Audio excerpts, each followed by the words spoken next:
সকাল সকাল একটু ছাদে উঠতেছি। এখন হলো আদা পানি খাবো, তার জন্য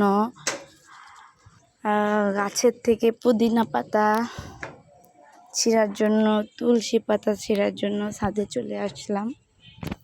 এই যে আমাদের ছাদ।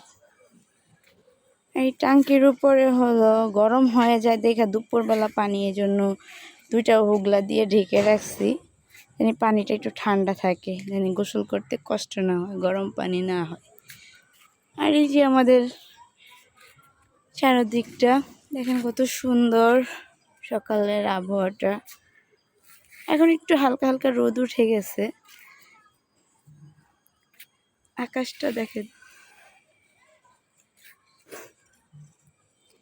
এই যে আমাদের গাছ, এই যে পুদিনা পাতার গাছ, এটা মরিচ গাছ, এটা তুলসী পাতা, এগুলো হলো পেঁপে, আর এগুলো হলো ধনে পাতা গাছ লাগাইছি। তো এখনও ওগুলা মাত্র 2-3 দিন হয়েছে, ছোট ছোট পাতা হয়ে পুরকি দিয়ে বড় হচ্ছে।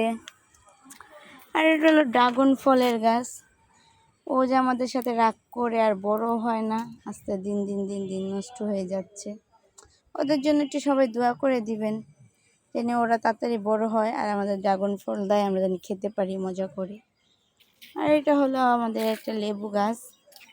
লেবু গাছটা আজকে 1 বছর ধরে এরকমই আছে, বড় হয় না, কিছু হয় না, ওর মতনও দাঁড়ায় রয়েছে। তো সবাই কেমন আছেন?